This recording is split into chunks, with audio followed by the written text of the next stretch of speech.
Covered across the years that whenever occasionally I've done a survey, asked people, what would you be interested in learning, or what would you be interested in studying or hearing about? Almost always the number one answer is the book of Revelation. And I think that is because it is a very challenging read. It is a very challenging book. I've mentioned before, I think in sermons, that when Martin Luther was translating the Bible into German and really leading the Protestant Reformation and deciding what the new Protestant Lutheran church was going to look like, he was in favor of leaving the book of Revelation out of the Bible. Martin Luther thought that it was so difficult and so hard to decipher that it shouldn't even be in the Bible. Martin Luther lost that debate. There was two books he didn't want in the Bible. One was the book of Revelation, and then he also didn't like the book of Hebrews either. But he didn't like the book of Revelation because it was so difficult to understand. And I've been studying it and reading it for a while, and I think I understand it better than I used to. I won't say that I have a complete understanding of it, but I think we can maybe make some progress. And let me start by just talking about when I was in, I think, 8th or 9th grade. So I was maybe 14 or 15 years old, which would have been 1973, 74. A lot of my friends were interested in the end times, biblical prophecy, the end of the world, the apocalypse, and specifically the book of Revelation.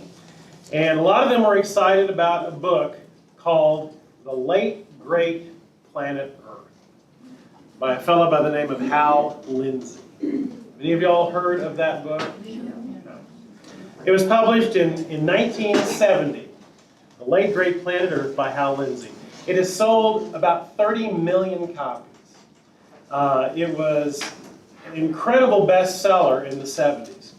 And what Hal Lindsey did was try to say, let's look at the world situation, and let's look at current events, and let's look at what's happening on the world stage, and then let's look at biblical prophecy and see how it all meshes together, and how we can look at the book of Revelation in particular, as well as the book of Daniel, and concoct a sort of timeline of the future and how events will play out to the end of the world.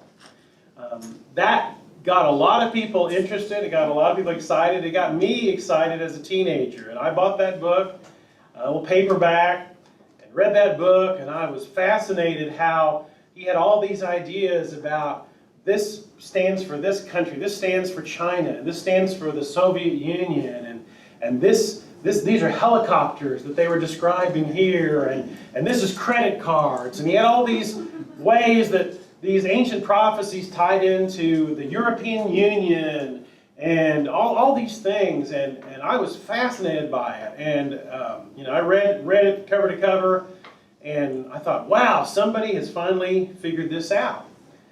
Now, flash forward to about 10 years ago, and a novel was published called Left Behind. And this book, Left Behind, was a fictional book, but it was a fictional book set in the end times. And it starts with the rapture, with all the Christians in the world disappearing. And then it goes into the time of tribulation.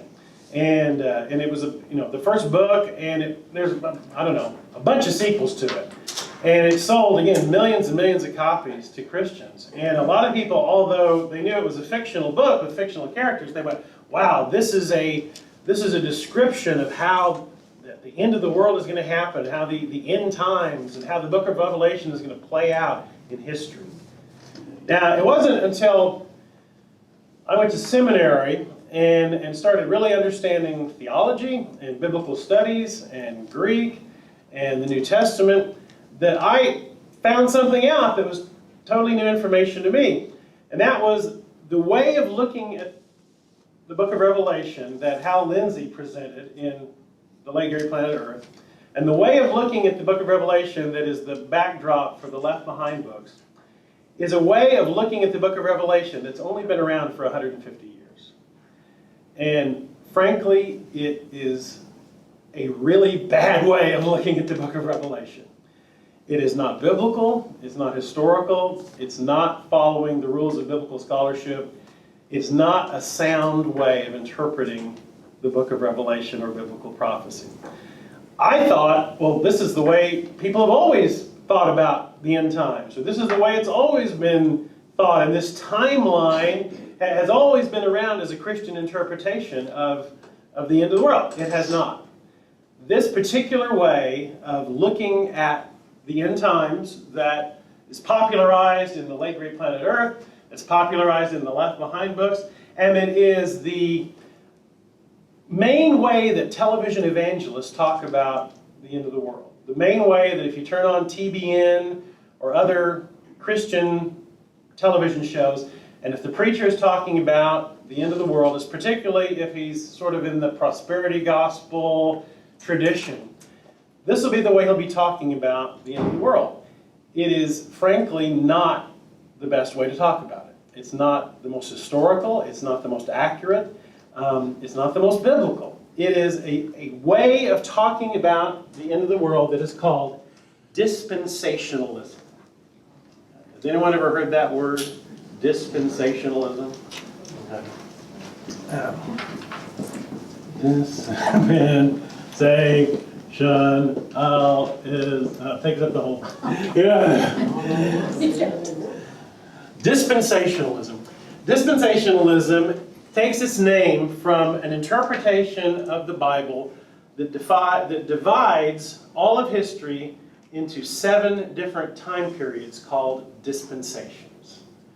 And these 7 different periods of time called dispensations is this scheme that you'll see on a timeline purporting to say this is how the events of Revelation are going to play out. This is how the end of the world will play out. This is how the second coming of Christ will play out. It was devised, dispensationalism was devised by a man named John Nelson Darby in the 1800s.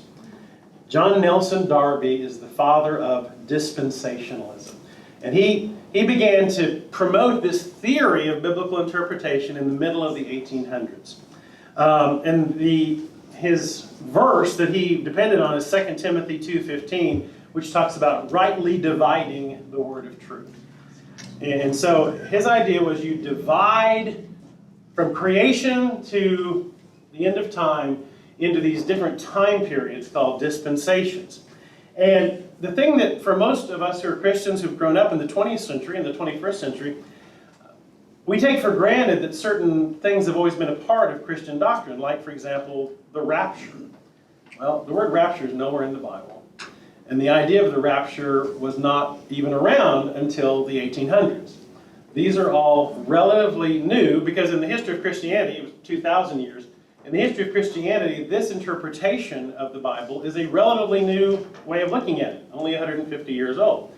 And a lot of things that people think are in the Bible are not.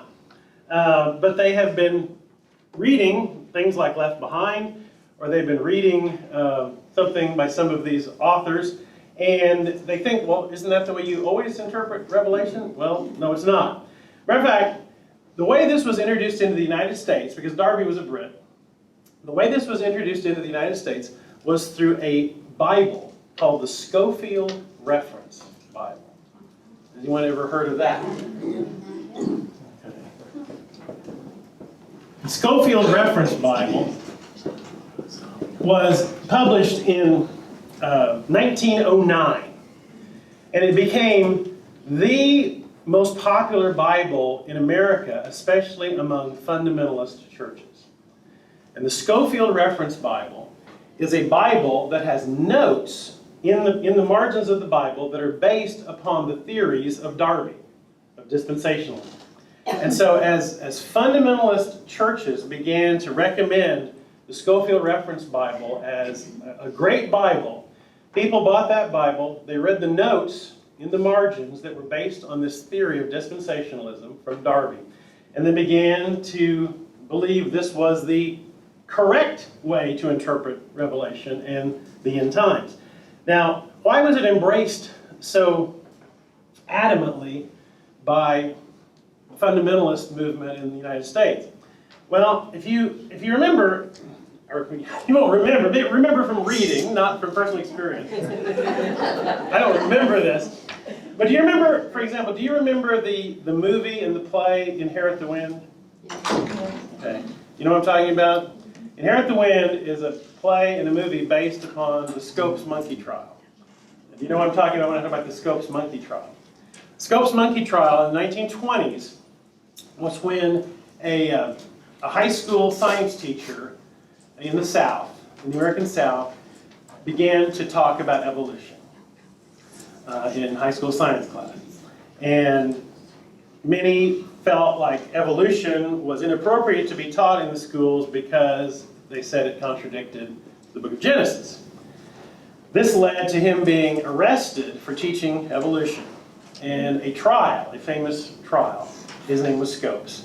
And it reached national attention because Clarence Darrow, one of the most famous lawyers in the country at that time, was brought in as his defense. William Jennings Bryant, who was a very well-known American politician, was brought in as a special aide to the prosecution. And it became headline news all around the country. It was presented as a battle between science and religion, or more appropriately, between a secular worldview and a biblical worldview. What it really was about a fundamentalist way of looking at Christianity versus a more, for lack of a better word, mainstream, mainline, educated way of looking at Christianity. And because of this perceived battle in America between, quote, liberalism and, quote, fundamentalism, neither of which terms I think are particularly helpful, this caused people to sort of retreat into two camps, I guess, as it were. And fundamentalists, particularly in the Pentecostal churches and in the charismatic churches and in the Southern Baptist churches, became much more fundamentalist. And as a part of that fundamentalist movement, they latched on to the Scofield Reference Bible. And the Scofield Reference Bible, as they presented this way of talking about the end times that was a theory cooked up by this fellow Darby in England in the 1800s. But it became so widespread that it became the dominant way of looking at biblical prophecy in fundamentalist and conservative churches in America. And it still is to this day in many ways. One of the fans of the Scofield Reference Bible founded Dallas Theological Seminary in 1924. And Dallas Theological Seminary is the sort of center of the teaching of dispensationalism. It's one of the largest seminaries in the country, especially for very conservative churches, fundamentalist churches, Pentecostal holiness, Assemblies of God, and some Southern Baptist churches. And because of the influence of Dallas Theological Seminary, this way of thinking about biblical prophecy has become ingrained, especially in fundamentalist churches. And it pictures a way of thinking about biblical prophecy as a timeline that different current events can be plugged in and matched up with certain things in the Bible to present a roadmap to the end of time. And I brought a couple of examples of that, because if you try to draw out dispensationalism on a graph, here's what it looks like.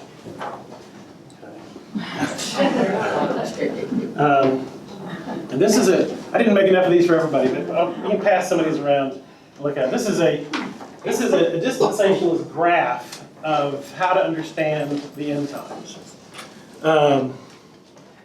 And you say, well, man, there must be a simpler one than that. Okay, here's another one. It's an extremely complicated way of interpreting the Bible. And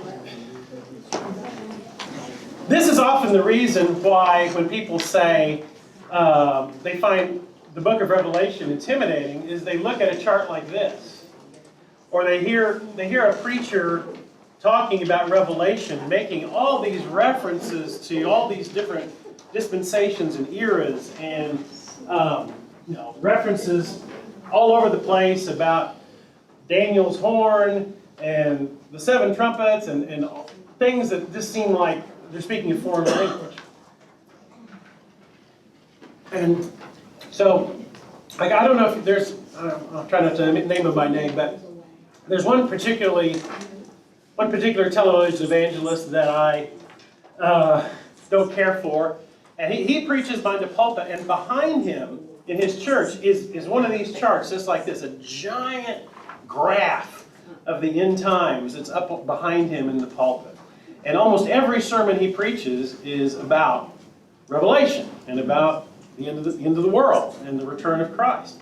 I think when we talk about the so-called end times or the return of Christ, the second coming, churches kind of unfortunately fall into two camps. There are those churches that you'll never hear it mentioned, and then there are those churches that seem to talk about it incessantly, and that's all they want to talk about is biblical prophecy and the end times and the second coming. One of the things about, and I don't even attempt to take you through what I think is a very faulty understanding of biblical prophecy. I just wanted to show you how complex it is. But a couple of things about dispensationalism that I will tell you, just so when I get into what I think is a little more responsible interpretation, you'll see the contrast. One of the main hallmarks of dispensationalism is that God has two different tracks of salvation. One for Israel and one for the church.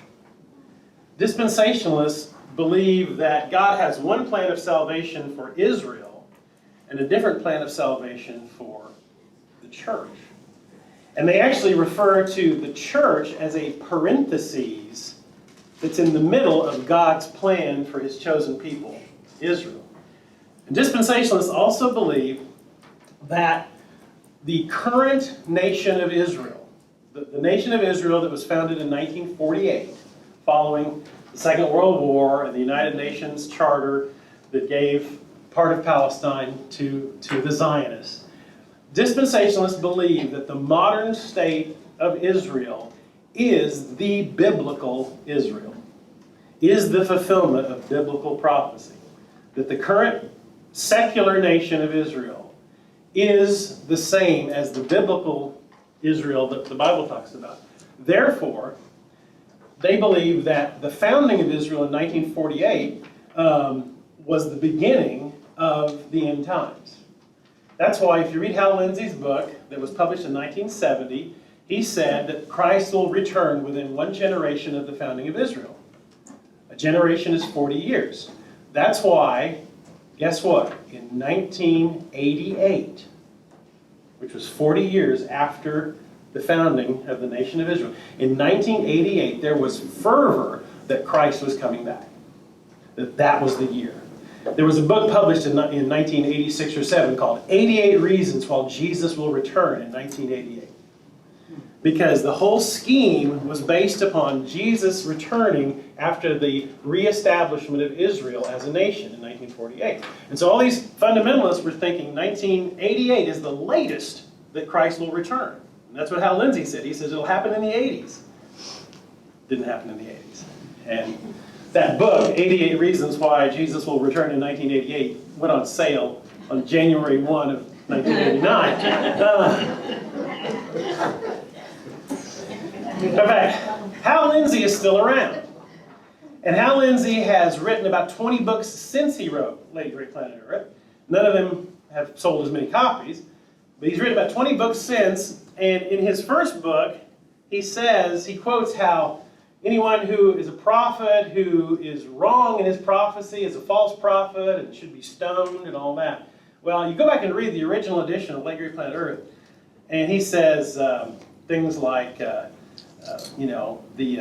European Union, the EU, once it reaches 10 nations, it will become the new Roman Empire of the book of Revelation.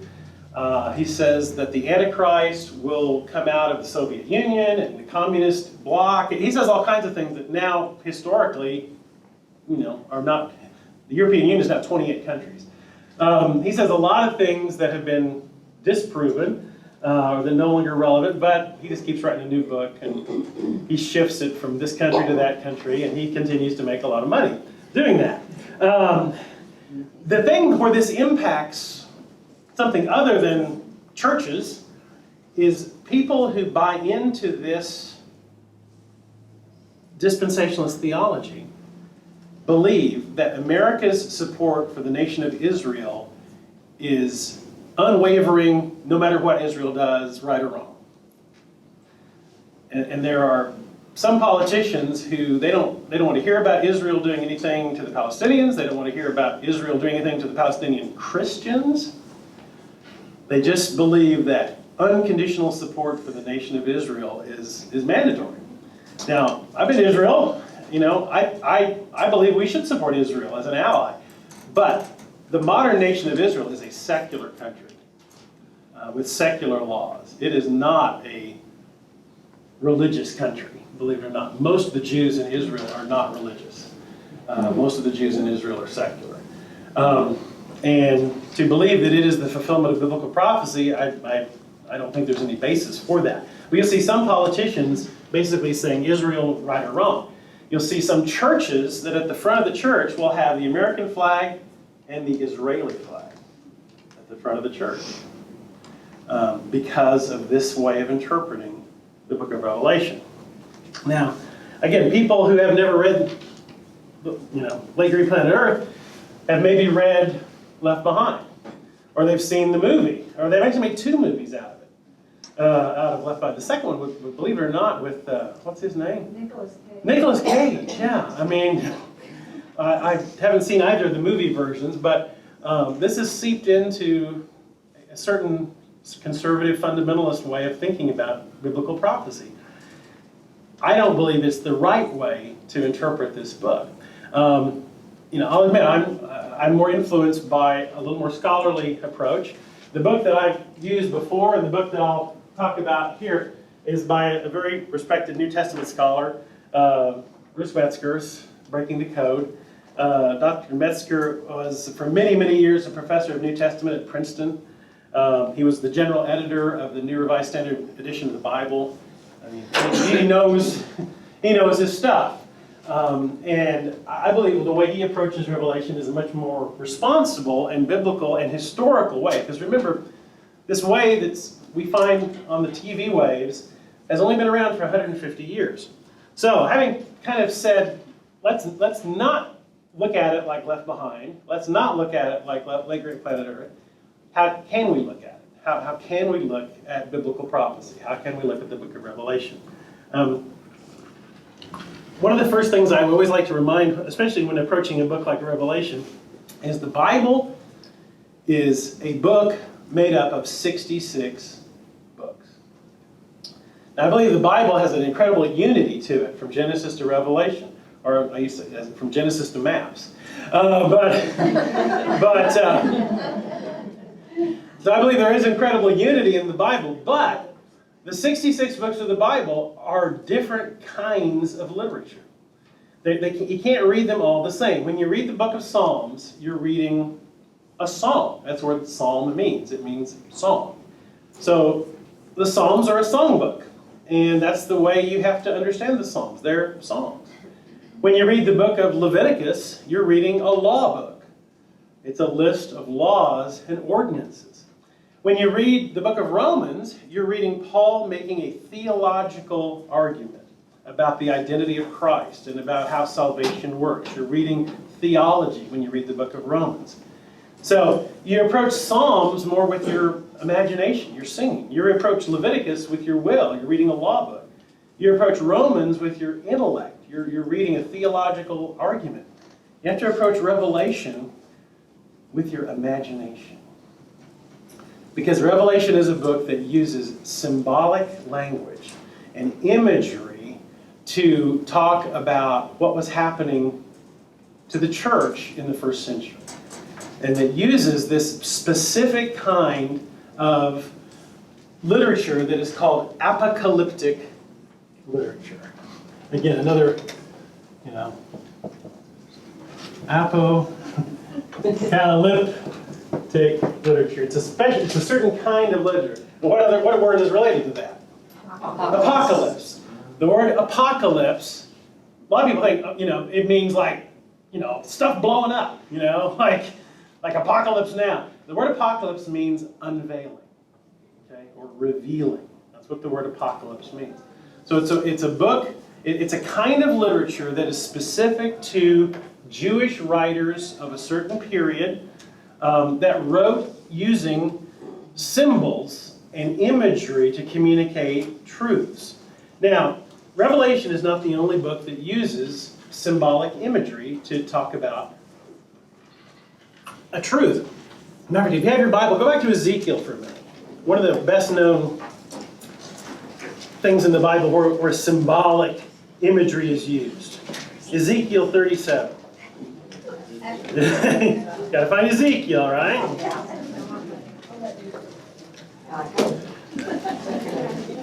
Ezekiel is right before Daniel, if that helps you. So it's about, it's right after Jeremiah. It's in there with those big prophets. So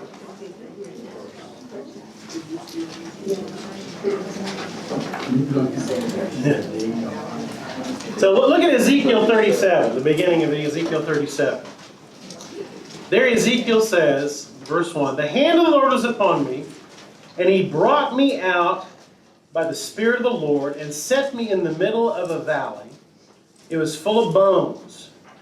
He led me back and forth among them, and I saw a great many bones on the floor of the valley, bones that were very dry. And he asked me, 'Son of man, can these bones live?' And I said, 'O sovereign Lord, you alone know.' And then God says, 'I'm going to bring these bones back to life.'" And jump down to verse 7. "I prophesied as I was commanded, and as I was prophesying, there was a noise, a rattling sound, and the bones came together, bone to bone. I looked, and tendons and flesh appeared to them, and skin covered them, and there was no breath in them. And he said to me, 'Prophesy to the breath. Prophesy, son of man, and say to it, this is what the Lord says. Come from the four winds, O breath, and breathe into these slain, that they may live.' And it goes on to say that the bones come together. And then he says, at the end of this image of these, there's a valley strewn with bones, and they start coming together, rattling, and then they form skeletons, and then the skeletons get flesh, and then they get to become humans, and then they're like zombies, and then they start breathing. So it's a weird image. And he says, verse 12, "Therefore prophesy and say to them, this is what the sovereign Lord says, my people. I'm going to open your graves and bring you up from them. I will bring you back to the land of Israel." This whole vision is about the people of Israel coming out of their exile and their bondage and coming back and inhabiting the land of Israel. But instead of just saying that, the exiles are going to come back to Israel, we just say, well, that'd be a whole lot simpler just to say the exiles are coming back to Israel. Instead, there's this image of dry bones coming back to life, because that's the way Ezekiel presented the message of the return of the captives back from captivity, back from exile to Israel. Now, that comes even in some of you, this comes into our popular culture, well, maybe not popular anymore. What song? Yeah. Them bones, them dry bones, them bones, dry bones, them bones. Hear the word of the Lord. Arm bone's connected to the neck bone, the neck bone's or whatever. This bone's connected, the knee bone's connected to the whatever bone, and all that. Is from this. But so in the Old Testament, you see, it's a weird image. I mean, skeletons and a valley of zombies and all this. But it's an image, a vision that's to communicate a simple message about Israel is going to come back to life. Israel is going to be a nation again. The book of Revelation is full of that kind of approach to telling truths, using weird imagery and weird symbolism to communicate a message. And the Bible is full of this kind of idea of visions. Even in the New Testament. Do you remember what happens to Peter when he's in Joppa? He's taking a nap on the roof. You know, remember what happens to Peter there? He has a vision. You remember Peter's vision in Joppa? The sheet. A sheet is lowered down, and what's on the sheet? Things that he's not supposed to eat. Yeah, all this food, this, pork, man, pork chops and ribs and bacon and all this stuff's on the sheet. Well, actually just pigs, but I mean, all these unclean animals. And by unclean, I don't mean covered with dirt. I mean non-kosher. Food that Jews were forbidden to eat. The sheet is let down with all these unclean, non-kosher animals. And the vision, and Peter hears the voice say, eat one of those animals. And Peter's like, oh no, I know better than that. Those are unclean. And the voice says, what God has made is not unclean. And that message was not just about Christians can eat bacon. It was also, he had that vision because he didn't know if it was appropriate for him to go and preach to Gentiles, for him to have fellowship with Gentiles, for the church to be opened to non-Jews. So the vision of the animals on the sheet was not just about food, it was about, can Jews and Gentiles both be a part of the church? So the idea of a vision communicating a truth is something that we see in the Old Testament, we see in the New Testament, but we see it on steroids in Revelation. We see vision after vision of weird stuff. And you have to be able to realize that when you're reading a book like Revelation, you can't read it like you would read one of Paul's letters, or you can't read it like you would read the book of Kings or something like that are historical accounts. You have to read it with this understanding of a highly stylized, symbolic language. Now, John's visions, and when we start to get to the verse, John's visions in the book of Revelation, or sometimes it's also called the Apocalypse of John, some things are very obvious, like the number 7. The number 7 appears over and over and over. Well, the Jews were very much in touch with certain numbers meaning certain things. When you hear the word 7, what do you think of? Completion. Inflation? No, completion. Completion, yeah. So I said, 7%? No. Yes, completion. Because a week, God creates a week of 7 days. 7 is a number of completion. It's also, the heavens are represented by a 3. The earth is represented by a 4. The 4 winds, the 4 corners, the 4 directions. So heaven, which is 3, and earth, which is 4. You put 3 and 4 together, what do you get? 7. You get 7. So 7 is the number of completion. That makes it a holy number. It makes it a number of completeness. And so that's why 7 keeps popping up over and over and over again in the Bible. Another holy number is 12. Why? Disciples. 12 tribes, 12 disciples. It's again another holy number. 40 pops up over and over because 40 is a generation, like 40 years is a generation, and 40 days is a period of time that doesn't always mean literally 40 days. It means the same as when we say about a month. So when they say 40 days, it could be 36, it could be 42, but when you say 40 days, you're saying basically about a month. So certain numbers, now, if 7 is the number of completion, what's the number of being incomplete? 6. 6 is usually not a good number. Oh, 6. Yeah. And if you had 3 6s, that would really be not good. So, I hesitate to call it numerology, but numbers have significance. And so numbers mean things. And so sometimes, you say, well, why are there 7 candlesticks? Why are there 7, stars? Well, because 7 is always about completion. 7 is always about being complete. The other thing about Revelation, or one of the other things about Revelation, is that the author, John, of this, or the recorder and author of this Revelation, is intimately familiar with the Old Testament. The symbolism in Revelation continues to reference back, especially Ezekiel, Daniel, and Zechariah. Matter of fact, Dr. Metzger says that there are 278 references to the Old Testament in the book of Revelation. 278 different places where a phrase references something from the Old Testament. And so, you know, a thorough knowledge of the Old Testament is obviously helpful to understand. Now, for me, the most, of all the things Dr. Metzger writes in this book, that I've used this book myself, I've taught this Revelation, I always reference back his book. He gave me an insight into how to understand some of the imagery that I've used over and over because I think it is such a good way of understanding this book's imagery. Think about political cartoons. Okay?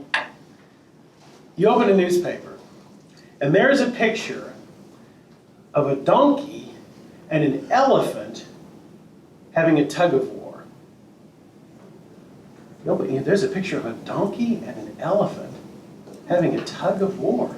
What kind of weird picture is that? What kind of weird image is this of a donkey and an elephant having a tug of war? That never happens in nature. Donkeys and elephants don't have tugs of war. Why would somebody put a drawing of a donkey and an elephant having a tug of war? Symbols. What did that possibly mean? Democrats and Republicans. What? Democrats and Republicans. It means Democrats and Republicans? Well, how did you know that? How did you know those symbols of those animals meant Democrats and Republicans? Because of the culture we live in. Because of the culture we live in. You know, when you open up a newspaper and you see a donkey and an elephant, you know what those symbols mean. So nobody has to say, that stands for this political party. And this stands for the other political party. You, from the time you're probably at least in middle school on, you know what those symbols mean. Because we live in America in the 20th and 21st century, and we know what that image means. If you were in the 1940s, or 1950s, let's say, 1950s and 60s, and you saw a picture of an eagle fighting a bear, what would that mean? Yeah, the Cold War, the United States and Russia. If you saw an eagle and a bear fighting, you'd go, oh, well, that's a reference to the Cold War. What if, in addition to the eagle fighting the bear, there was a lion? England. That would be England. How do you know that? You know that because of the culture we live in. You know that England is the lion, and Russia is the bear, and America is the eagle, etc., etc., etc. Now let's say you are raised in Zimbabwe, and you are somehow brought to America, and you've lived in a village in Zimbabwe all your life, and somebody shows you a picture of that elephant and that donkey. What is that going to mean to you? Absolutely nothing. Right? Yeah. Right. If you show a person from Zimbabwe a picture of that donkey and that elephant, they have no idea what that image means. That is how you have to approach the book of Revelation. You have to approach it realizing that you're going to see these weird images and these weird symbols, and sometimes, with help of scholarship, we're going to be able to say, this is what this probably means, and this is what this stands for, and this is what it's a reference to. Sometimes we won't be able to, because not every reference is obvious, and not every reference is clear. But more often than not, if we have some help from scholars and history, we can start to figure out why this symbol is what it is. But if you think about it being like a political cartoon, it's going to be very helpful to understand the kind of imagery and symbolism we have. Now, let's start talking about who wrote this book. The author identifies himself as John. He does not, he simply says, your brother and, John, jumping to 1:9, I, John, your brother and companion. He doesn't say John, son of who. He doesn't say John. He doesn't identify himself as which John. Now, we immediately think of John the Apostle, John, one of the 12, John, son of Zebedee, brother of James, one of the 12 disciples. And traditionally, this is the John that we believe is the author of this book, the same John who is the author of the Gospel of John and the 3 epistles of John. But nowhere in the Bible does it say that's who it is. It just says John. But tradition is that of the 12 disciples, John is the only one not martyred. That instead he is exiled to an island called Patmos, and that it is there in his old age that he receives this vision. This letter has been dated by most scholars as to being written somewhere around the end of the 1st century, somewhere around the year 90 to 100. So the dating of Revelation is that this letter is from somewhere between 90 AD and 100 AD. Now, if John himself is the one who received this vision, let's just do the math. John is referred to as John the Younger. He's the youngest of the 12 disciples. Let's say, just for the sake of argument, if Jesus was 33 when he was crucified and rose again, let's say John is 10 years younger than Jesus. Well, that meant in the year 90, John would be 80 years old. In the year 100, he'd be 90 years old. So if he is the author, he is an old man by the time he writes this.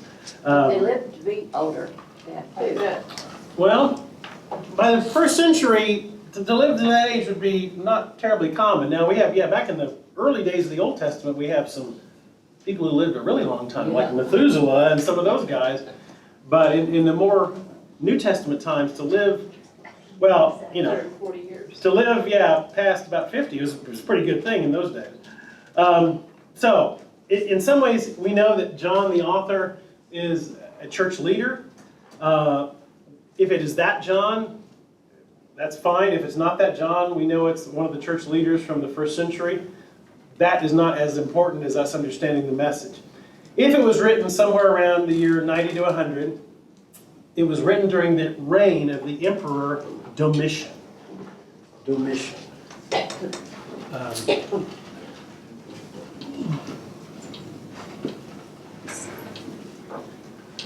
the Roman Emperor Domitian, who ruled Rome from 81 AD to 96 AD, put that here. Domitian was emperor from 81 to 96 AD. Domitian was the first emperor to compel Christians to worship the emperor. Domitian was the first emperor who made it law that all people, including Christians, had to worship the emperor. Now you see, Christianity in its earliest time, from the time of the apostles, the book of Acts, Christianity by the Romans was considered, for the first generation, to be just a branch of Judaism. The Romans thought, these are just some Jews that have a different, they think they found their Messiah. But since the first Christians were all Jews, for the first generation of the church, Rome considered Christians as a branch of Judaism. And the Jews had a dispensation in a different way. The Jews were not forced to worship the emperor. The Jews, they knew they were such strict monotheists, and they would rather die than worship another god. For a long time, the Romans had given them an exemption. Jews did not have to worship the emperor. But by the second generation of Christians, the church has more Gentiles than it has Jews. Thanks to the ministry of Paul, and there's others, who goes to all these places, Colossia and Galatia and Corinth and all the, Thessalonica and all. Thanks to Paul and other missionaries, Apollos, the church begins to become more Gentile than it is Jewish. Well, Rome says, oh, these aren't Jews. This isn't a Jewish religion. This is a whole new religion. They don't get the exemption that the Jews had. So Rome starts to enforce upon Christians the law that you must worship the emperor as a god. And this is what that meant. And for the Romans, this was a matter of patriotism. worshiping the emperor was a matter of patriotism. Well, everybody in Rome, once a year, had to go into the temple, had to take a pinch of incense, had to throw it into the fire as an offering and say, Caesar is God. And then they would get a certificate that said they had worshipped the emperor as a proper Roman, and they were good for another year. But Christians would not do that. Christians would not, it'd take 30 seconds, but they wouldn't do it. Christians would not throw the incense in the fire and say, Caesar is God. They refused. And so what did the Romans call the Christians? They didn't call them Christians. What did the Romans call the Christians? They called them the atheists. Atheists? The atheists. Because they wouldn't worship the God Caesar. They didn't believe in the God Caesar. So they called the Christians the atheists. So, because the Christians would not worship Caesar as God, they began to be persecuted. And Domitian, who was emperor from 81 to 96, was the first emperor to enforce that if Christians would not worship Caesar, they would be executed. They would be killed. Now, a lot of people know a much more famous Roman emperor, and that's Nero. Nero was emperor from 54 to 68. And, Nero also persecuted Christians, but mainly just in the city of Rome. His persecution of Christians was more centralized just in Rome, not throughout the empire. Because Nero, as you may remember, was crazy. And Nero wanted to rebuild Rome. He loved building new buildings. But the only way to build new buildings was to get rid of the old buildings. And a fire broke out in Rome. Some people believe Nero started the fire himself or ordered it to be started. Some think it just started. But we do know that Nero ordered his men not to put it out. So it raged for days and days and days. It destroyed much of the city of Rome, which gave Nero the opportunity to rebuild Rome in his own image. But he wasn't going to take the blame for the fire. He had to pin it on somebody. Now, who did he pin it on? He pinned it on the Christians. He blamed the Christians for the fire because he said that these Christians, they hate Rome. They're not patriotic. They won't worship the emperor. He pinned it on the Christians. And because of that, the people of Rome saw the Christians as traitors, and when they would take the Christians into the Colosseum and feed them to the wild animals, or burn them at the stake, or do all those other things, horrible things, the people were cheering that these traitors were being executed. The ones who burned down Rome were being executed. So, but by the time of Domitian, this persecution of Christians was spread all throughout the empire. And it is in that context of empire-wide persecution is the context for the writing of the book of Revelation. That's what's happening. Christians are being executed for not worshiping the emperor. That's what's happening when this book is written. Apocalyptic literature is a type of literature that always focuses on good versus evil. And it always focuses on history moving towards a climax. One of the things that we'll discover when we look at Revelation is that trying to see it as a timeline is not the best way to read Revelation. And I think that's one of the major faults of dispensationalism. They try to take Revelation and turn it into a timeline. But just to read the book of Revelation, you realize that, for example, the chapter 12 of Revelation has an analogy that talks back to the birth of Jesus, which is totally out of order chronologically. So you can't read it as a timeline. You have to read it as a series of images, or I say political cartoons, that all have an overarching message. Another author said, here's the way to think about the book of Revelations. You're walking through a museum, and on every wall is a giant panorama painting. One of these paintings that takes up the whole wall, and it has hundreds of characters in it. Like Woolarock, they have those really big paintings of like Indian, cowboy and Indian battles or things like that. Lots going on in the painting. If you think of Revelation as a series of just big, giant murals, and each one is, you have to kind of take the whole image in and say, what is this image trying to communicate? Just like this donkey and elephant image, what's that trying to communicate? So, having said all of that, let's look at the first few verses. Excuse me. The prologue, the first 3 verses. The revelation of Jesus Christ, which God gave him to show his servants what must soon take place. He made it known by sending his angel to his servant John, who testifies to everything he saw, that is, the word of God and the testimony of Jesus Christ. Blessed is the one who reads the words of this prophecy, and blessed are those who hear it, and take to heart what is written in it, because the time is near. And when it says blessed are those who read it, it means read it aloud. Because remember, a lot of people were illiterate. Most people didn't own books.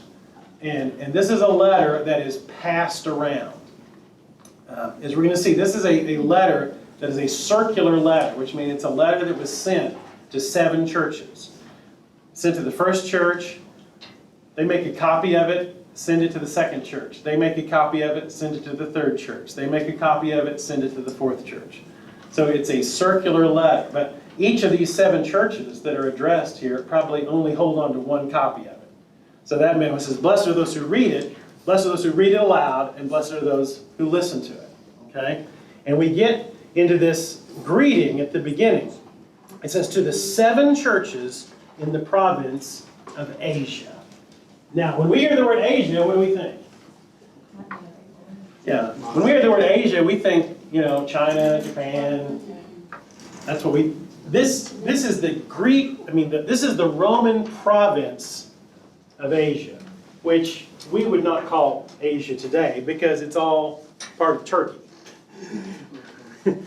And I'm not sure most of us, when we think of Asia, think of Turkey. But that's where these 7 cities are. They're all in Turkey. But in those days, this part of Turkey was known as the Roman province of Asia. So,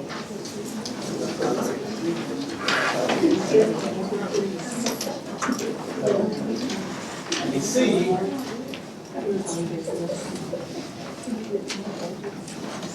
you can see that these 7 cities that are mentioned here are all fairly close to each other. And you can see how the order of the churches actually form a circuit. As we go through the 7 cities, you can see how the line would go from city to city to city as this letter is passed among these 7 towns. And you also see that the island of Patmos is one of these little bitty islands out there in the middle of the Aegean Sea. And this is where John has this vision, the Isle of Patmos. Now, I didn't mark Patmos on the map, okay? If you're looking for it, I'm sorry. It's in there, okay? On a little bitty island. It's like 5 or 6 miles long. It's a tiny little island. It would be like a dot on this map. So, this is to these 7 churches, and it says, to the 7 churches in the province of Asia. Okay, that's clear enough. Grace and peace to you from him who is, who was, who is to come. Okay, that's just talking about God. Same yesterday, today, forever, past, present, future. And from the 7 spirits before his throne, and from Jesus Christ, the faithful witness, the firstborn from the dead, the ruler of the kings of the earth. Now, right off the bat, we have 7 spirits. We're going to see continually the description of God's throne being surrounded by 7 spirits, 7 stars, 7 elders, 7 everything. Again, it means completeness. It means the wholeness of creation. To him who loves us and has freed us from our sins by his blood, has made us to be a kingdom and priests to serve his God and Father, to him be glory and power forever and ever. Amen. Then, Look, he's coming with the clouds. Every eye will see him, even those who pierced him. All the people of earth will mourn because of him. So shall it be. Amen. This is kind of a song in the middle of this. That's why, at least in my Bible, it's set off like poetry. I am the Alpha and Omega, says the Lord God. Alpha and Omega being what? Beginning and the end. The first and last letter of the Greek alphabet. If we were doing it in English, it would be I am the A and the Z. It's the beginning and the end. It doesn't sound quite as poetic as Alpha and Omega. It does. It is A to Z. Who is, who was, and who is to come. Notice the order. You'd think it would be who was and is to come. Past, present, future. But the is first. He is, and he was, and he is to come. The fact that he is what's prominent. Now here's the description where John says this is what happened, starting in verse 9. I, John, your brother and companion in the suffering and kingdom and patient endurance that are ours in Jesus, was on the island of Patmos because of the word of God and the testimony of Jesus. Now, Patmos, as I said, is an island 10 miles long and 6 miles wide. That's not a very big island. 10 miles long, 6 miles wide. In the first century, it was a place where Rome sent political people to be banished. People that they didn't want to be heard. People that they wanted away from the public. That they could stick them on an island and no one would ever hear from them again. So it was a place of political banishment. And, this apparently, if this is indeed John, the beloved disciple, John, the brother of James, son of Zebedee, if that is this John, he was the last of the 12. And the idea is, well, we don't want anybody who was one of the disciples to be where they could tell stories about Jesus. We're going to put him off. Maybe they'd learned that martyring them wasn't always the best thing. Let's just exile them. But for whatever reason, John is exiled on the island of Patmos. And he says he was there on the Lord's Day, which is which day? Sunday. As opposed to what is Sabbath? Saturday. It's one of those little things that sometimes, it's one of those little details that when we call Sunday the Sabbath, not quite right, because the word Sabbath literally translates as Saturday. Sabbath means seventh day. That's why in the New Testament, they make a difference between talking about the Sabbath, and they always refer to Sunday as the Lord's Day. Now, if you call Sunday the Sabbath, it's not like you're going to get struck down by lightning or anything. But if we're going to be real technical, Sabbath always means Saturday, and Lord's Day is Sunday. So he's there on a Sunday, and he says, I heard a loud voice like a trumpet which said, write on a scroll what you see, send it to 7 churches. Ephesus, Smyrna, Pergamum, Thyatira, Sardis, Philadelphia, and Laodicea. These are the seven cities that are going to get this letter. So, okay, and he turns around to see the voice that I was speaking to me. When I turned, I saw 7 lampstands. Now, an old translation of this, like the King James, says 7 candlesticks. Why is that a bad translation? Because there were no candles at that time. Candles weren't invented in the first century.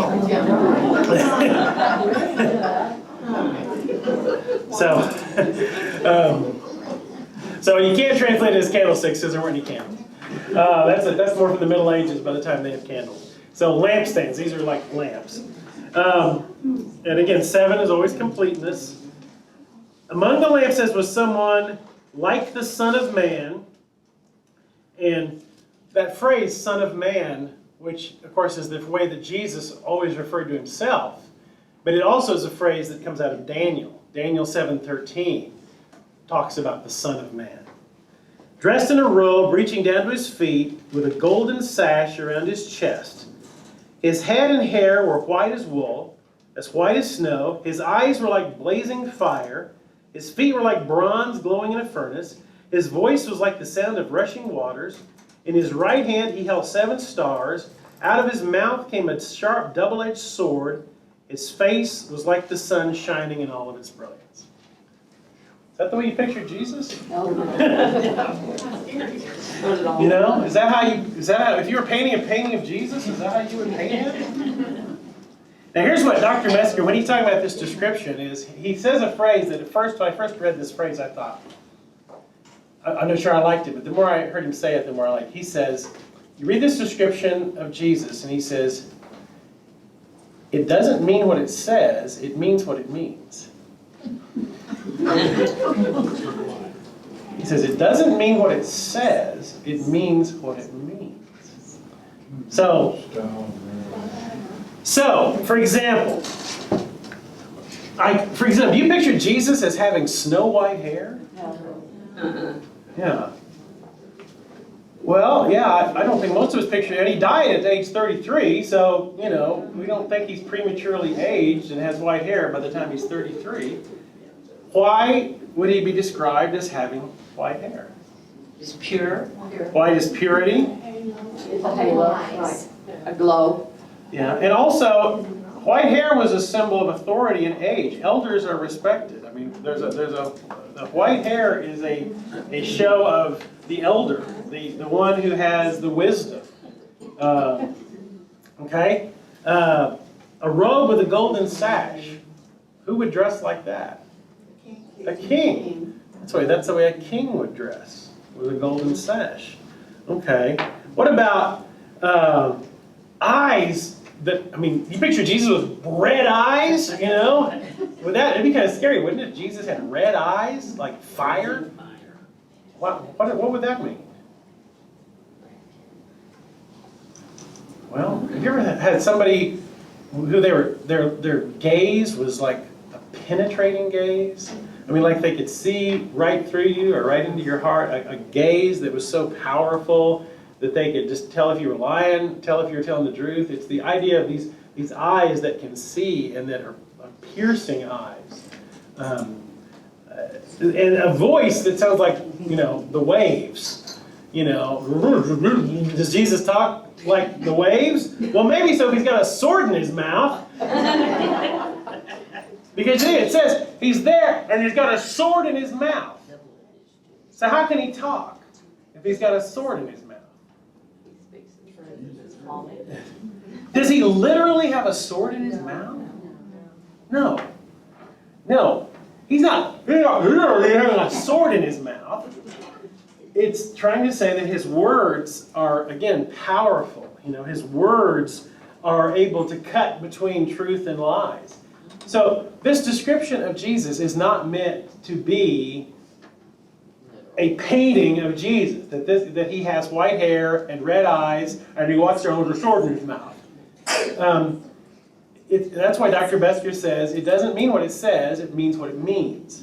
That everything about this description of Jesus is meant to describe who he is, not what he looks like. Is this John saying this, or John relaying what was said to him? Well, he says he had a vision. And he's relaying this vision. But this vision is full of symbolism. Much like we talk about a dream. You know, you dream things that have all kinds of symbolic meaning. They say, you know, if you're falling, it means this thing, or if you, he has a vision, but the vision is full of symbolism that has multiple meanings. And this description of Jesus is not meant, well, he was about 5'8", and, you know, he had, brown eyes and kind of crooked teeth. And it's not that kind of description. It's a description that's meant to talk about who Jesus is. And you think about other places like that. Like think about Song of Solomon. You know, think about the description in Song of Solomon of the beloved. You go back to Song of Solomon. It's right after Proverbs.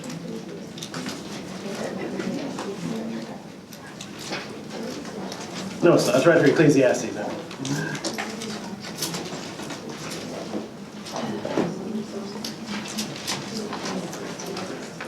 Look at Song of Solomon, chapter 4.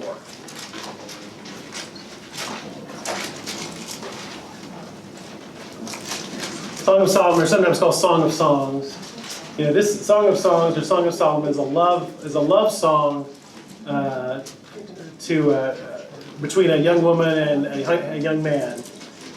Song of Solomon, chapter 4.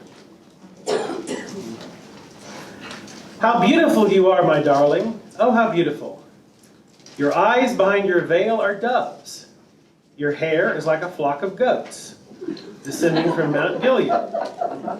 Your teeth are like a flock of sheep, just shorn, coming in from the washing. Each one has its twin, not one of them is alone. Your lips are like a scarlet ribbon. Your mouth is lovely. Your temples behind your veil are like the halves of a pomegranate. Your neck is like the Tower of David, built with elegance. On it hang 1,000 shields, all of them shields of warriors. Your two breasts are like two fawns, the twin fawns of a gazelle that browse among the lilies. Until the day breaks and the shadows flee, I will go to the mountain of myrrh and the hill of incense. All beautiful are you, my darling. There is no flaw in you. Okay. Draw a picture of this woman. I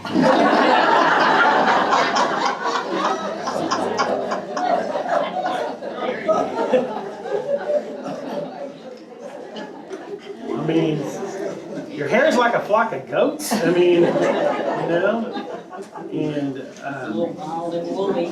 I mean, now,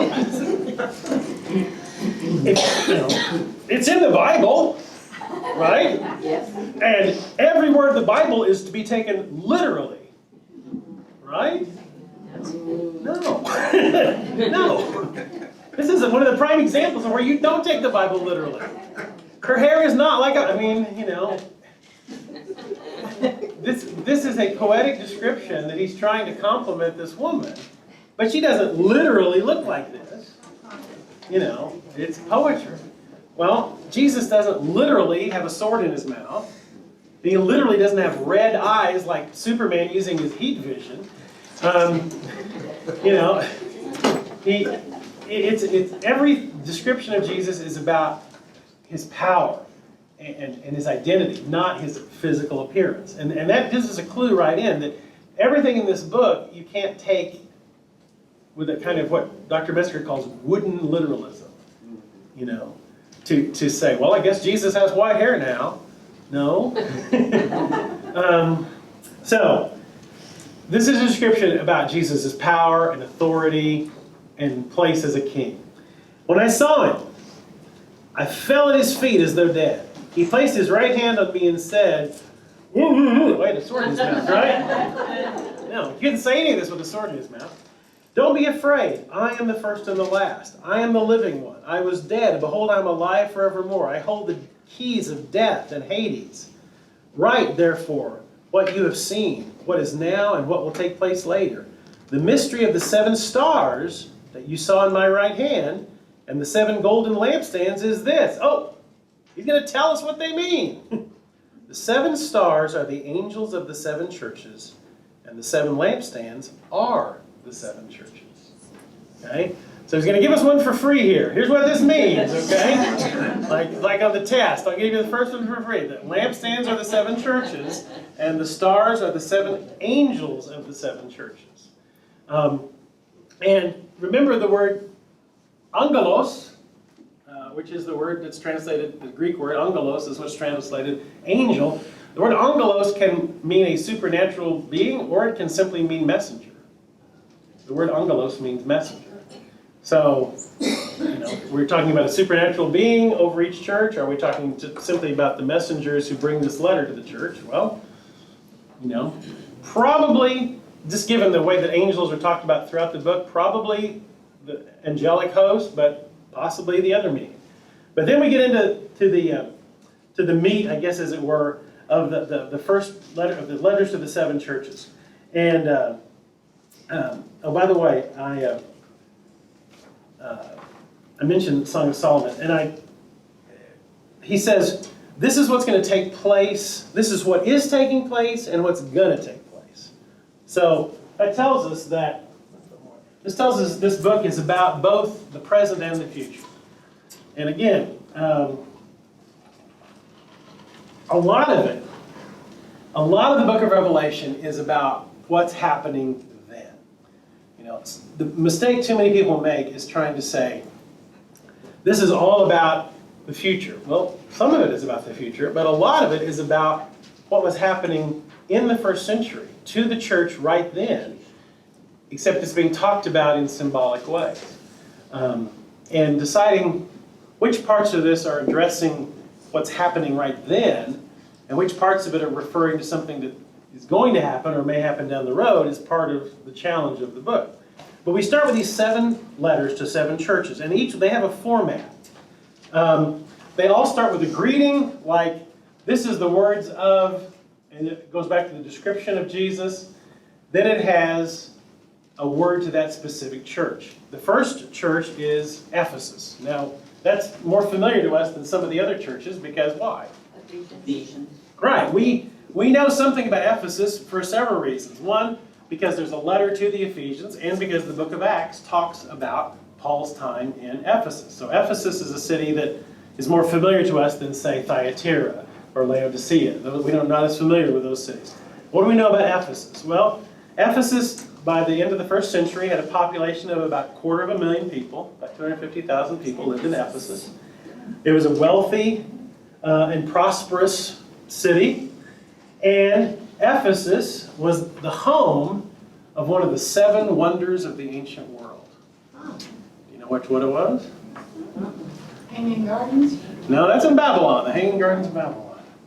This is it's something that's actually mentioned in the book of Acts. Does it still exist today? Just ruins now. Oh. So the Temple of Artemis, a.k.a. the Temple of Diana. The Temple of the goddess Diana, a.k.a. Artemis. All the Greek gods, have 2 names. They have the Greek name and the Roman name. The Greek name of the goddess is Artemis. The Roman name is Diana. It's the same goddess. The Temple of Artemis was an amazing piece of architecture. It was twice as big as a football field. Okay, so picture a football field, okay, and double it. That's how big the base of the temple was. Okay, it had 100 marble columns, 100 columns of marble that were all 55 feet high. Okay, so 100 marble columns, all of them 5 stories high. Okay. It was an amazing temple. We know that Paul spent 3 years in Ephesus. In Acts 19 and 20, he talks about Paul's time in Ephesus. And if you remember,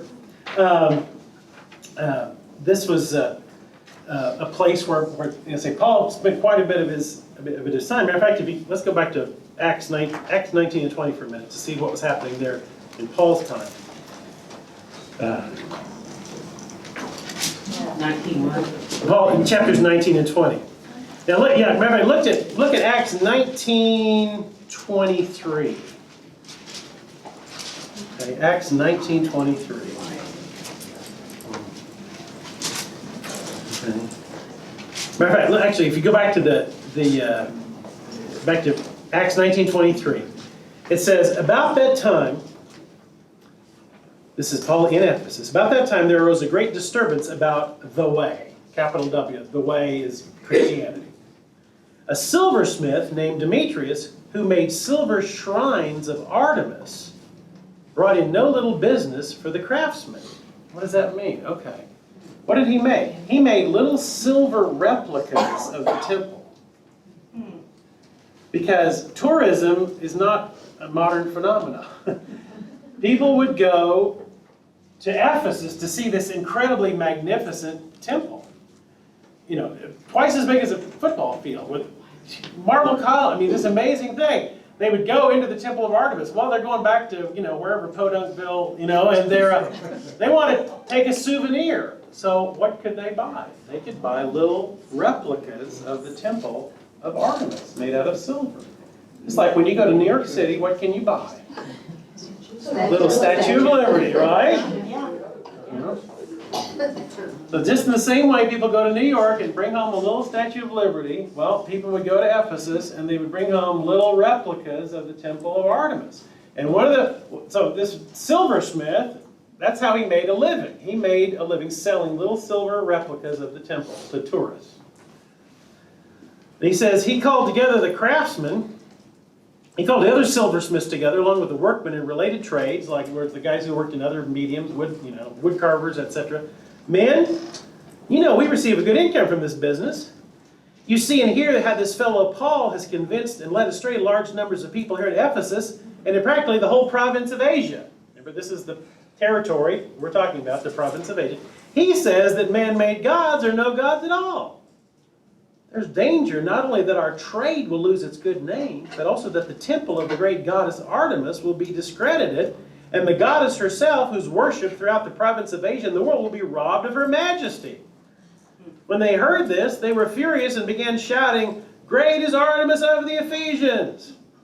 Soon the whole city was in an uproar, and it goes on, they seize Paul and his friends and bring him before the magistrate and start a riot.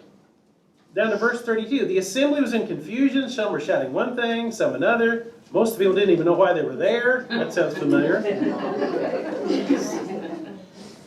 The Jews pushed Alexander to the front. Some of the crowd shouted instructions to him.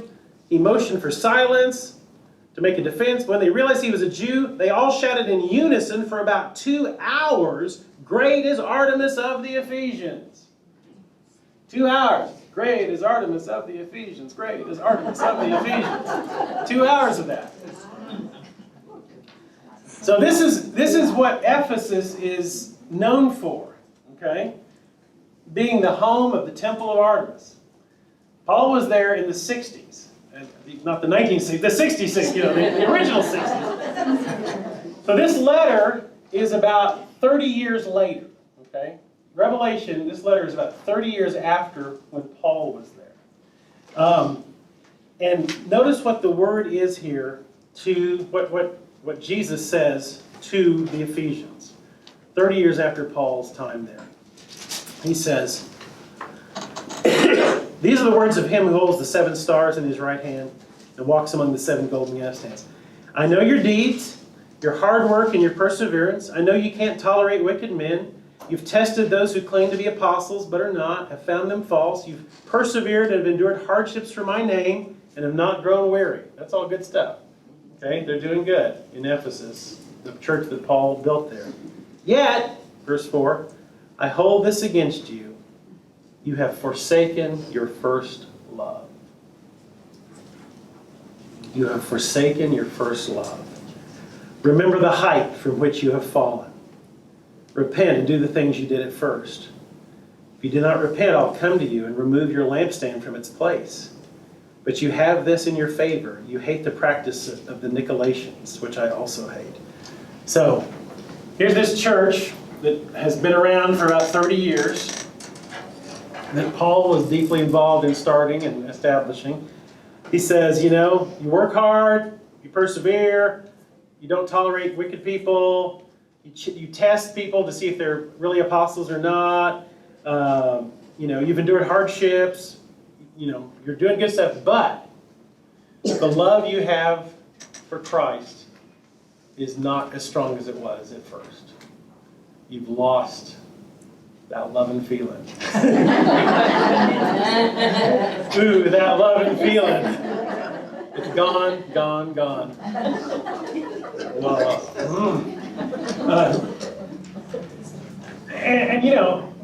Can we relate to that? I think about, I think about, I said I worry about it. I think about, like, when we send our teenagers to youth camp, and they have that experience on the last night of camp where they have that just, mountaintop spiritual experience, and they come home just on fire for Jesus. And you don't want that to be just a, you don't want that to be just a week and then the next week it's all back to, but for a lot of us, whether it's something like a camp or whether it's like a walk to Emmaus or a mission trip or a revival or whatever it might be, there's that passion for Christ that hopefully all of us felt when we became Christians. And there's that sense of, 2 churches back, when I was pastor in Oklahoma City, I was pastor of a new church. We started a shopping center. And you think about a church that what it's like in those first days, those early days. Everybody's the pioneer. This is the pioneers who start the church. Okay, a generation later, 30 years later, is that passion still there? Is that fire still there that was there at the beginning? That's what Jesus' word is to the Ephesians. He says, do what you used to do. In other words, reclaim that passion and that fire.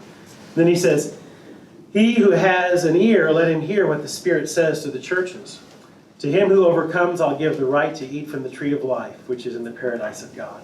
So the letter has a format all 7 letters will follow. It's like, this is letter from the one who, and it's a description of Jesus taken from that first image. Then it ends with, if you have an ear, then hear. A promise that if you listen, then you'll have your place in paradise, in heaven, in the book of life. And then in between the greeting and the closing is the message to that specific church. Most of them have, here's what you're doing right, and here's what you need to do better. Not all of them. One of them has only good things, and 2 of them have only bad things as we go through the 7 letters. So I think we have time for one more letter here real quick. To Smyrna. It's not that long. So we get through at least the first 2 tonight. The second letter is to Smyrna. To the angel of the church in Smyrna write, these are the words of him who is the first and the last, who died and came to life again. I know your afflictions and your poverty, yet you're rich. I know the slander of those who say they are Jews and are not, but are a synagogue of Satan.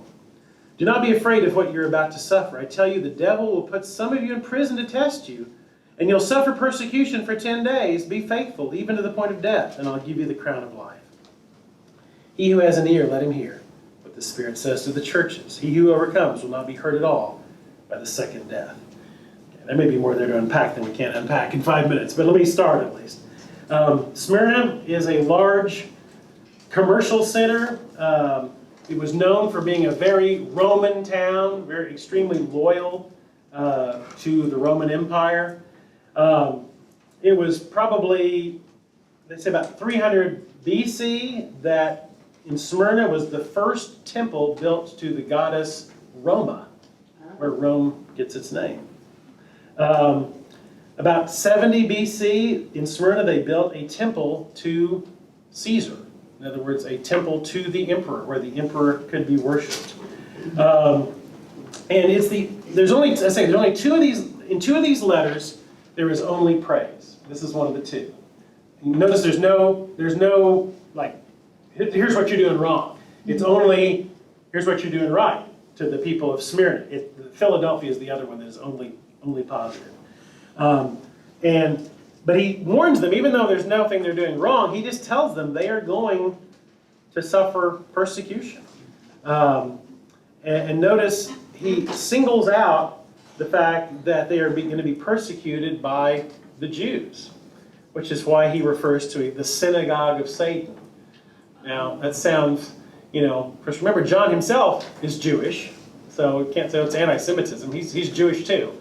But he's referring to the Jews in Smyrna as a synagogue of Satan because of the way that they are taking the lead in persecuting the Christians of Smyrna. Well, there's more stuff about Smyrna I don't want to get into. So, because talking about the second death and all that, that's a little complicated.